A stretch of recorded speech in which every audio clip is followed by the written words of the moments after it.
Honorable député Daba Bodian président Ousmane Sonko moo ñëw Darou Mouhty suñu waa ji honorable ngi nii moo koy teeru Daba Bodian doomu daaru ji honorable député Daba Bodian de forte délégation ànd ak mbooloo mu bari ñëw teeru si Ousmane Sonko suñu waa ji suñu jàmbaar ji waa ju sell ji kenn du moom man Sonko waaye honorable député Daba Bodian moo teeru ku sell ki de barke borom Touba doomu daaru ji kenn du yow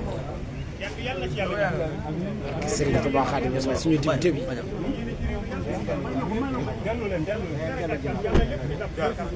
Moussa Gueye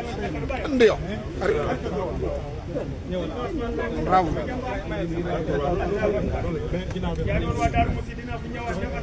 waaw ñëw na fi de barke borom Darou Mouhty waaye daaru gépp teeru nañ te Serigne Abdou Mbacké moom Baye Cheikh Khady la ñëw honorable député Daba Bodian mi ngi ni taxaw doomu daaru ji ñu war a teeru suñu jàmbaar ji oh Ousmane Sonko oh Ousmane Sénégal a ngi nii Ousmane Sonko c'est ñun kii la ñu bëgg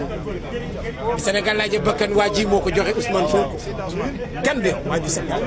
ak ay jàmbaar yàlla bu yaakaar tas mu ngi noonu di saafonte honorable député Daba Bodian ci le ministre Ousmane Sonko doomu daaru la ak miin dëkk bi mu ñëw ak ko xam ñëw seeti xaritam di léppam di sëriñam Baye Abdou Mbacké moom sëriñ ci